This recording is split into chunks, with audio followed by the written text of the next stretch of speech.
아멘. 우리가 신앙생활을 오래 하다 보면 문득 가슴 깊은 곳에 차오르는 이 서글픈 질문 하나가 있습니다. 그게 뭐냐면, 하나님은 정말 지금 나를 알고 계실까? 하나님은 정말 살아계셔서 나의 이 기막힌 사정을 보고 계시는 걸까? 이런 질문들을 우리 스스로에게 하게 되는 경우가 있어요. 우리가 교회를 오래 다녔기 때문에, 신앙의 연수가 깊기 때문에 머리로는 하나님이 무소부재하시고 전지전능하시다는 것을 우리가 잘 압니다. 그런데 이 수십 년간 신앙생활을 오면서 우리가 우리 마음 속에 이 힘듦이 찾아올 때, 어려움이 찾아올 때, 기도의 무릎을 꿇어도 하늘이 노처럼 단단하게 닫혀 있는 것만 같은 이런 침묵의 계절이 찾아오면 우리의 확신은 모래성처럼 쉽게 흔들리곤 해요. 하나님이 전지전능하시고 우리와 함께 하신다는 걸 알고 있지만, 어려움이 우리를 찾아올 때, 외로움이 찾아올 때 우리의 마음은 흔들립니다. 가정이 경제적인 위기로 흔들릴 때, 자녀의 삶이 내 마음대로 풀리지 않아 밤잠을 설칠 때, 혹은 육신의 질병이 찾아와서 깊은 쇠약함 가운데 빠져 있을 때, 성도의 마음은 급격히 지쳐갑니다. 매주 주일 찾아오면 늘 하던 대로 우리 옷을 잘 갖춰 입고 우리 예배당에 나와 앉아 있지만, 영혼의 감각은 마비된 채 습관적인 종교 행위로 시간만 때우고 돌아가는 삶이 반복되기도 하는 것이 사실입니다. 겉으로는 평안해 보이지만 속으로는, 하나님, 제가 얼마나 더 버텨야 합니까? 제 고통이 보이십니까? 하는 탄식이 흘러나올 때도 있어요. 주님의 시선이 나를 비껴간 것만 같은 그런 지독한 영적 소외감, 그것이 오늘을 살아가는 수많은 우리 성도들이 마주하고 있는 솔직한 영적 현실입니다.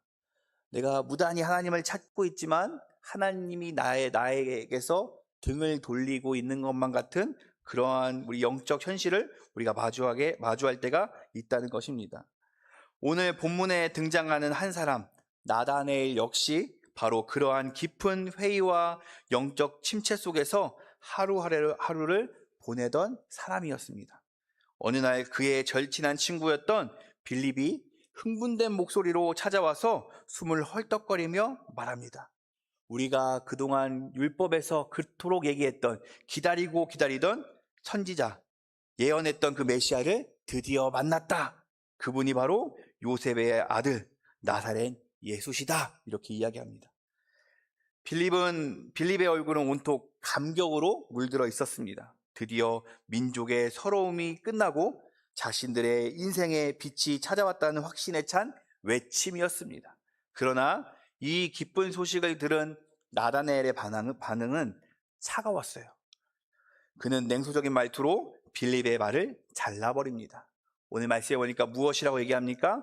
나사렛에서 무슨 선한 것이 날 수 있느냐, 이렇게 얘기해요. 나다나엘은 예수님을 직접 만나보기도 전에 이미 자신의 이성과 경험, 세상의 고정관념이라는 무서운 잣대로 그분을 철저히 평가하고 판단해 버렸습니다. 이유는 무엇입니까? 예수님이 나사렛 출신이라는 거예요. 나사렛에서 무슨 대단한 것이 나올 수 있느냐? 그런데 어쩌면 그의 그 차가운 거절 뒤에는 메시아를 오랜 세월 기다리다 지쳐버린, 더 이상 소망을 품는 것조차 사치가 되어버린 상처 입은 그 유대인의 마음이 숨겨져 있을지도 모릅니다. 그런데 그 친구였던 빌립이 여기서 그치지 않고 그에게 한마디를 던집니다. 뭐라고 하냐면, 와서 보라. 그리고 이 끌림에 못 이겨 예수님 앞으로 걸어간 그 순간, 나다네엘의 평생을 지배하던 모든 가치관과 삶의 기반이 송두리째 뒤집히는 위대한 사건이 일어납니다.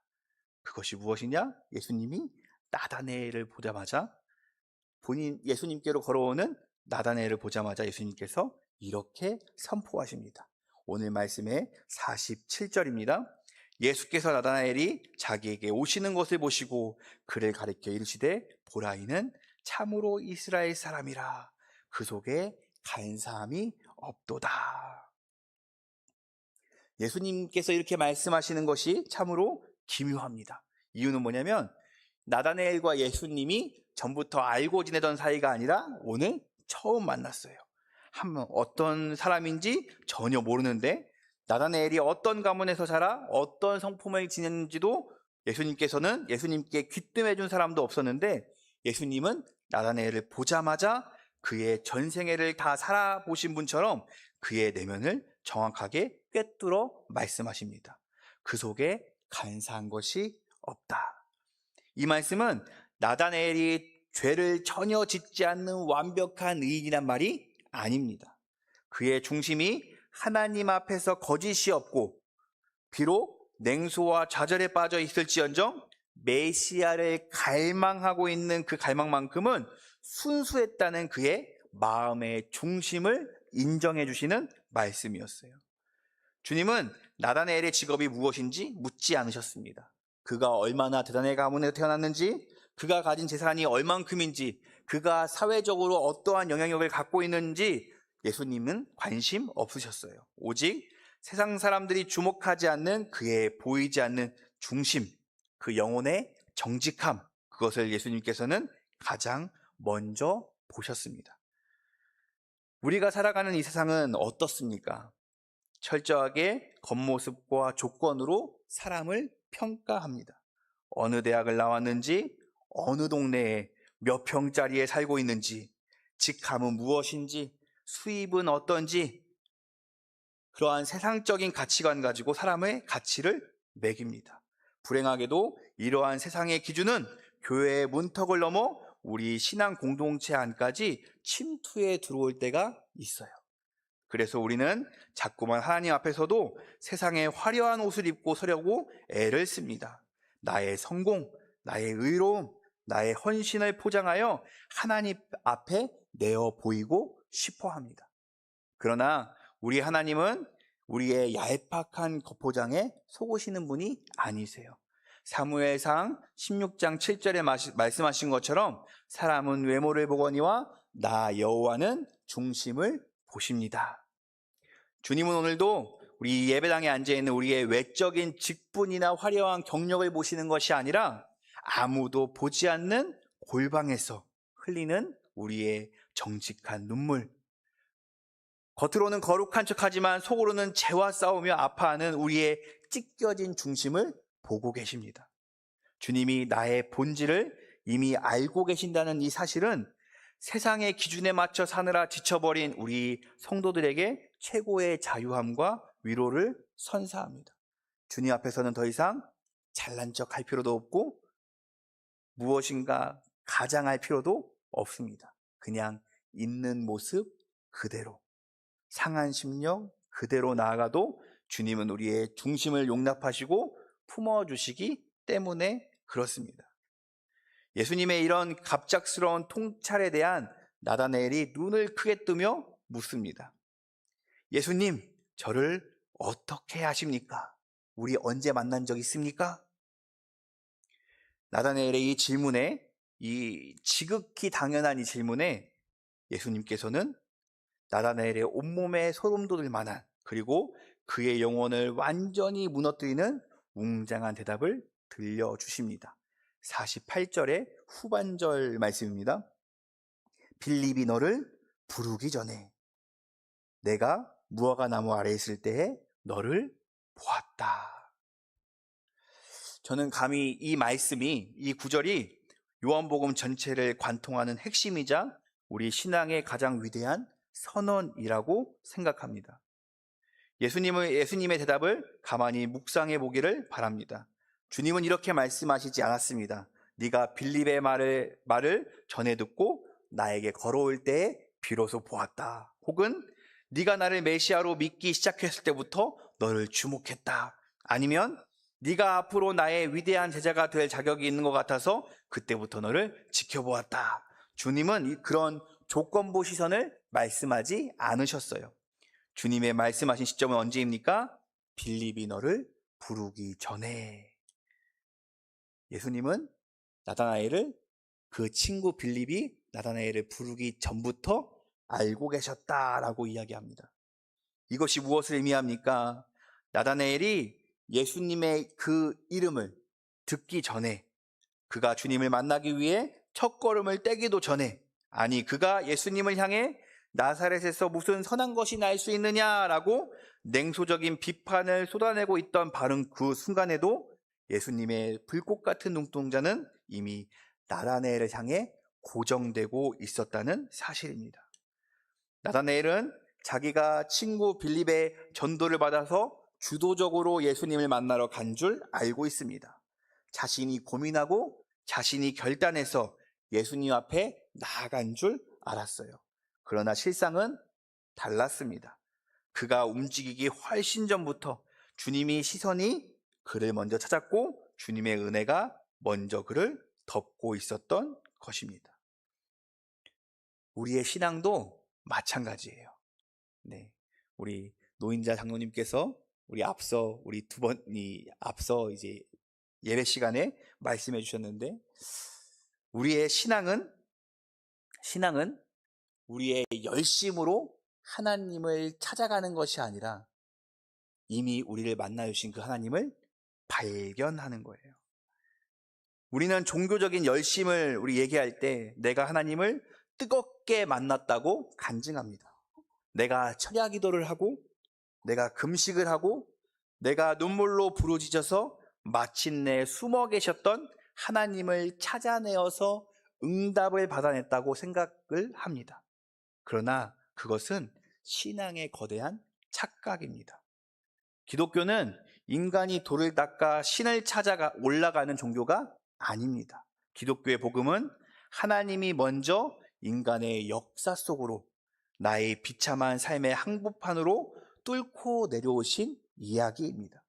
내가 하나님을 알기도 전에, 내가 아직 죄인 되었을 때에, 내가 하나님을 향해 원수처럼 행하며 내 욕심대로 살아가고 있던 바로 그 순간에 주님은 십자가의 시선으로 나를 먼저 보고 계셨고 먼저 사랑하셨습니다.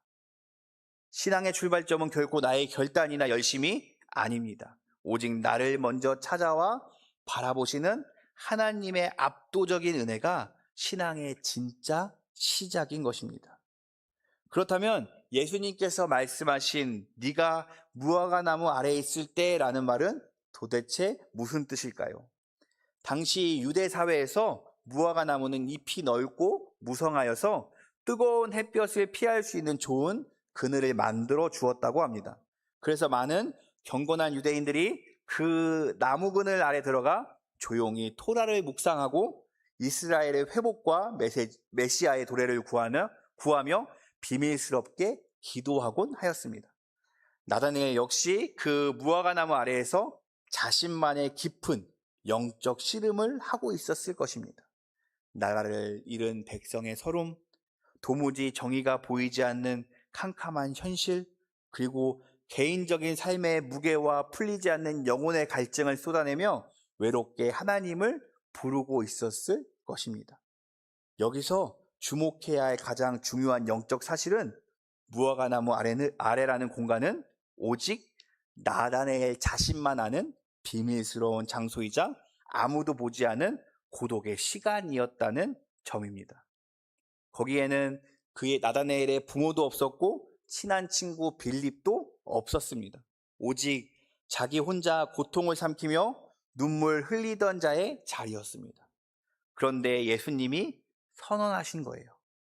나다나엘아, 그때 아무도 없는 줄 알았지? 네가 무화과나무 아래에서 혼자 고민하며 기도할 때, 슬피 울며 애쓸 때 아무도 없는 줄 알았지?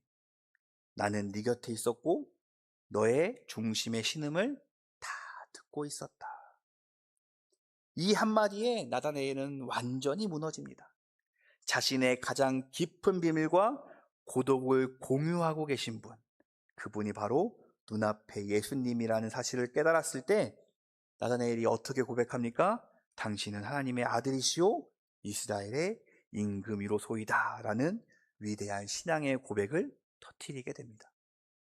우리 사랑하는 성도 여러분, 오늘날 우리도 저마다의 무화과 나무 아래가 존재합니다. 겉으로는 아무렇지도 않은 척 웃으며 교회 봉사를 하고 구역 모임을 하지만 집에 돌아와 불 꺼진 방에 혼자 앉아 있을 때 밀려오는 설명할 수 없는 공허함과 두려움의 자리가 존재해요. 내 남편도 모르고 내 아내도 모르고 눈에 넣어도 아프지 않을 그 자녀들조차도 짐이 될까봐 차마 말하지 못하면서 혼자 가슴앓이 앓고 하고 있는 그 걱정하는 그 자리, 바로 우리의 무화과 나무 아래가 우리도 존재합니다. 왜 내 인생에는 이런 감당하기 힘든 풍파가 찾아왔는가? 내 몸은 왜 이토록 약한가?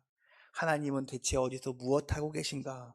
원망 섞인 질문을 던지며 한숨 짓던 그런 외로운 순간들이 우리에게도 존재합니다. 우리는 그 고독의 자리에서 철저히 나 혼자 버려져 있다고 생각할 때가 많아요. 내 편은 아무도 없구나, 나 혼자 이 무거운 짐을 지고 살아가야 되는구나 하며 스스로를 고립시킵니다. 그러나 주님은 낙심하며 고개 숙인 우리 성도님들에게, 여러분들을 향해 나다나엘에게 했던 동일한 음성을 똑같이 전하십니다. 내가 보았다. 내가 보았다. 남편은 몰라주어도 내가 안다. 아내와 자녀는 내 아픔의 깊이를 가늠하지 못해도 나는 안다. 네가 밤새 잠 못 이루고 뒤척이며 흔들렸던 그 눈물의 베갯잎을 내가 보았고, 기도조차 나오지 않아 그저 주님의 이름만 가냘프게 부르던 그 아픈 순간을 내가 단 1초도 놓치지 않고 눈에 담아두고 있었다. 주님이 우리에게 말씀하십니다. 우리의 무화과 나무 아래는 결코 버려진 자리가 아닙니다. 주님의 시선이 가장 뜨겁게 머무는 자리이며 주님의 위로가 시작되는 은혜의 자리인 줄 믿으시기를 바랍니다. 많은 이들이 신앙생활을 우리가 정의할 때 내가 하나님을 열정적으로 추구하는 것이라고 생각합니다. 그래서 내 열심이 식으면 신앙도 끝난 줄 알고 절망합니다. 그러나 성경이 말하는 진짜 복음은 완전히 반대예요. 복음은 내가 주님을 붙잡기 전에 주님이 먼저 당신의 강한 손으로 우리를 붙잡았다고 이야기하고 있습니다. 내가 하나님의 사랑을 알기 훨씬 전에, 내가 하나님의 사랑을 하기 전에 하나님이 독생자 예수 그리스도를 아끼지 않고 내어주시기까지 나를 확증하여 사랑하셨다는 이야기가 바로 복음이에요. 내가 주님을 향해 주여 주여 부르기 전에 주님은 이미 내 신음소리를 들으시고 나의 모든 필요와 아픔을 선행적으로 알고 계셨습니다. 그렇기 때문에 하나님과 우리 사이의 사랑은 끊을 수가 없는 거예요. 왜냐하면 내가 내민 사랑, 하나님과 내가 동시적으로 이루어진 사랑이 아니라 하나님이 우리를 붙잡고 놓지 않으시는 사랑이기 때문에 그렇습니다. 그러므로 성숙한 장년의 신앙이란 신앙의 연수가 쌓일수록 내 능력을 증명해 보이는 것이 아닙니다. 오히려 내 힘으로 할 수 있는 것이 아무것도 없습니다 고백하며 나를 향한 주님의 그 집요하고도 신실한 사랑의 그 시선을 발견하고 그 앞에 무릎을 꿇는 것입니다. 내가 대단한 믿음을 가셔서 내가 많은 봉사를 하고 있어서 주님이 나를 보고 계신 것이 아니에요. 나는 여전히 연약하고 여전히 의심하며 때로는 나다네엘처럼 주님을 판단할 때도 있습니다. 그럼에도 불구하고 나를 향한 주님의 시선이 단 한순간도 거두어진 적이 없다는 그 사실을 깨닫는 것, 그것이 우리를 다시 살게 하는 복음의 능력입니다. 내 노력으로 신앙하는 것이 아니라 내가 어렵고 힘들고 연약하고 낙심하고 무너진 그 순간에도 하나님이 여전히 나를 붙잡고 계시다는 그 사실을 아는 것, 그게 신앙의 본질이에요. 예수님은 마지막으로 나다나엘에게 대단한 약속을 주십니다. 네가 무화과 나무 아래에서 보았다고 함으로 믿느냐? 이보다 더 큰 일을 보리라. 하늘이 열리고 하나님의 사자들이 인자 위에 오르락내리락 하는 것을 보리라. 주님의 시선을 경험한 자에게는 하늘이 열리는 영적인 비전이 주어집니다. 내 삶에 갇혀있던 그런 시야가 넓어지고 온 우주를 통치하시는 하나님의 거대한 손길이 보이게 되는 거예요. 오늘 우리는 본문의 말씀과 유기적으로 연결되는 구약의 아주 극적인 한 장면을 우린 기억해야 합니다. 창세기 16장에 보면요, 아브라함의 여종이었던 여인 하갈이 등장합니다. 그녀는 주인의 구박과 학대를 견디지 못해서 그 임신한 몸으로 아무런 대책 없이 메마른 광야로 도망쳤어요. 사방을 둘러보아도 모래바람뿐인 그 척박한 광야 한복판에서 하갈은 이제 자신의 태중의 아이와 굶어 죽을 일만 남았다는 절망감에 휩싸이며 대성통곡하며 울고 있었습니다. 주인이었던 아브라함도 그녀를 버렸고 사라는 그녀를 학대했습니다. 세상 모든 사람들이 철저히 그녀를 외면했고 혼자라고 생각했어요. 바로 그때 놀라운 일이 일어납니다. 여호와의 사자가 광야의 샘물 곁 고통당하는 하갈 곁에 찾아오신 것입니다. 그리고 그녀의 이름을 부르시며 갈 길을 밝히 보여주시고 그녀의 후손을 향한 놀라운 축복의 약속을 주십니다. 세상에서 가장 낮고 천한 여종인 자신, 광야 한복판에서 외롭게 죽어가던 자신을 우주의 창조주께서 와서 직접 만나주셨어요. 그때 하갈이 눈물을 닦아내며 하나님을 향해 영원히 빛나는 고백을 합니다. 창세기 16장 13절 말씀입니다. 하갈이 자신에게 이르신 여호와의 이름을 내가 어떻게 여기서 나를 살피시는 하나님을 배웠는고 함이라. 여기서 하갈이 고백한 하나님의 이름이 바로 엘로히입니다. 엘로히 즉 나를 살피시는 하나님, 나를 보고 계시는 하나님이라는 이야기입니다. 하갈은 광야의 그 벼랑 끝에서 깨달았습니다. 아, 나는 혼자가 아니구나. 아브라함의 집을 도망쳐 나올 때도, 광야에서 목이 말라 쓰러져 울부짖을 때도 나를 불꽃 같은 눈동자로 지켜보시며 살피시던 엘로히, 그 하나님이 계셨구나. 신구약 성경이 말하는 하나님은 일관되게 한 분이셔요. 광야 한가운데 그 홀로 버려서 울고 있던 그 하갈을 불쌍히 여기시며 보고 계셨던 그 엘로히의 하나님이 수백 년의 그 세월을 흘러 무화과 나무 아래에서 남모를 고민하며 번민에 휩싸여 있던 나다나엘을 찾아와 내가 너를 보았다 말씀하신 그 예수님이십니다.